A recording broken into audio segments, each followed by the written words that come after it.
নমস্কাৰ, এই মুহূৰ্তত লৈ আহিছোঁ এটা পলিটিকেল ব্ৰেকিং নিউজ। এইবাৰ সংখ্যালঘুৰ ন্যায় বিচাৰি গৰজি উঠিছে বিধায়ক অখিল গগৈ।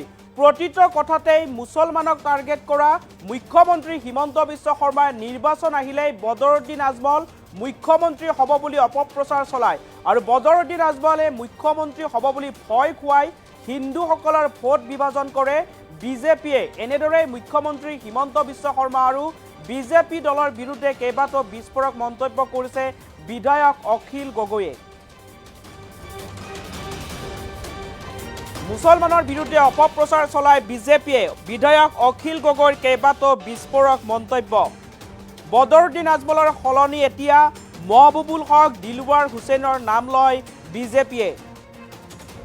প্ৰতিটো কথাতেই মুছলমানক টাৰ্গেট কৰি আছে মুখ্যমন্ত্ৰী হিমন্ত বিশ্ব শৰ্মাই আৰু বদৰুদ্দিন আজমল মুখ্যমন্ত্ৰী হ'ব বুলি অপপ্ৰচাৰ চলাইছিল হিমন্ত বিশ্ব শৰ্মাই। এনেদৰে এতিয়া হিমন্ত বিশ্ব শৰ্মাৰ বিৰুদ্ধে মন্তব্য কৰিছে অখিল গগৈয়ে।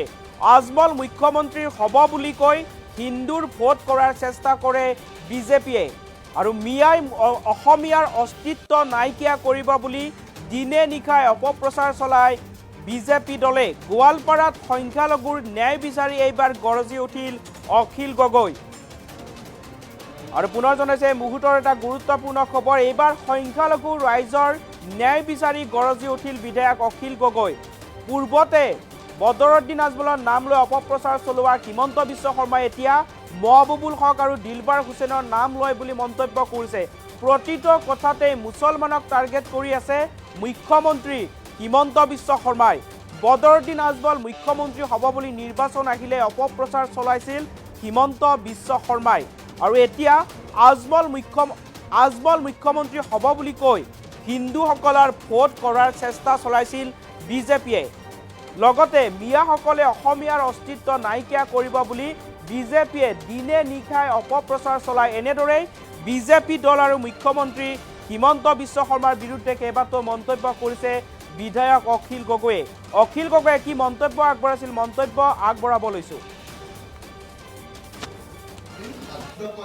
মিয়া মুছলমান মানুহে অসমৰ শাসন ক্ষমতা দখল কৰি পেলাব, অসমৰ অস্তিত্ব নাইকিয়া কৰি পেলাব, এই যিটো প্ৰচাৰ অপপ্ৰচাৰ কৰি থাকে সেইটো কৰি থাকে মূলত বদৰুদ্দিন আজমল চাহাবৰ চেহেৰাটো দেখুৱাই দিয়ে।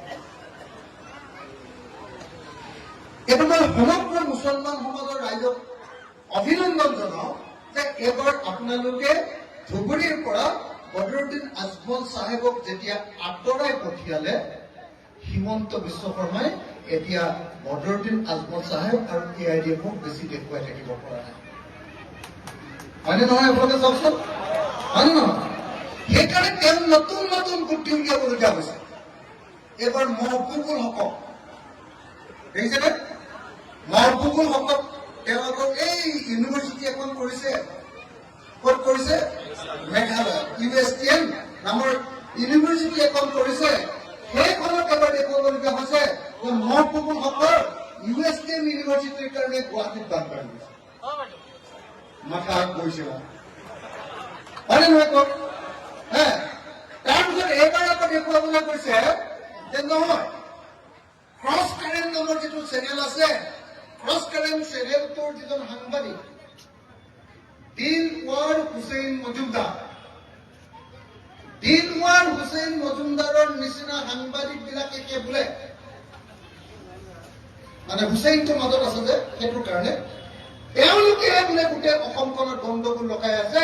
গতিকে দিলৱাৰ হুছেইন, তাৰ পাছত আপোনাৰ কি কয় মহবুবুল হক, আগতে যিটো আছিলে বদৰুদ্দিন আজমল চাহেব, এতিয়া এওঁলোকক নতুনকে আৱিষ্কাৰ কৰি দেখুৱাই আছে যে এইকেইটা মানুহক যেতিয়ালৈকে খতম, শব্দটো কি বুলি কৈছে, খতম যেতিয়ালৈকে নকৰি হিমন্ত বিশ্ব শৰ্মাৰ মাথা, তেতিয়ালৈকে বোলে অসম কাম নহব।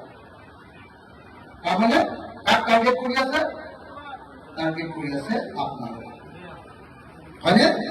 টাৰ্গেট কৰি আছে অসমৰ সংখ্যালঘু সমাজক, টাৰ্গেট কৰি আছে বিজেপি আৰু হিমন্ত বিশ্ব শৰ্মাই আপোনালোকৰ মুছলমান সংখ্যালঘু ৰাইজক। সকলো মানুহে জানে, মই আপোনালোকক সুধিব খুজিছো, ডাঙৰীয়ে যদি গোটেই মুছলমানৰ ভোট পায়, বোলে অকল বদৰুদ্দিন আজমলক বোলে অকল মুছলমানে গোটেই মুছলমানে দিলে আৰু বাকী কাকো দিয়া নাই, তথাপিও বাৰু বদৰুদ্দিন আজমল ডাঙৰীয়াই কেতিয়াবা অসমৰ মুখ্যমন্ত্ৰী হ'ব পাৰিবনে? পাৰিব নেকি কওক?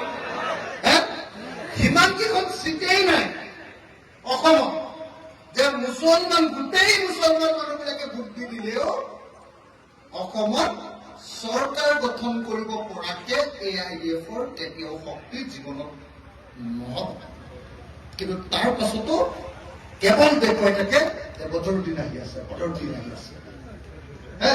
আৰু আজমল চাহেবো এনেকুৱা টেঙৰ বস্তু, ঠিক ইলেকশ্যনৰ আগলৈকে যাতে হিন্দু মুছলমানটো পুৰা হৈ যায়, মুছলমান মানুহবিলাকে যাতে বদৰুদ্দিন আজমল চাহেবক ভোট দিয়ে আৰু বাকী ভোটবিলাক যাতে হিমন্ত বিশ্ব শৰ্মাৰ কাৰণে যায়, সেইকাৰণে তেওঁ লগে লগে ইলেকশ্যন অহাৰ লগে লগে কৈ দিয়ে এইবাৰ আহি আছো অসমত দিছপুৰত চৰকাৰ কৰিব টুপি আৰু লুঙিৰ মানুহবিলাকে।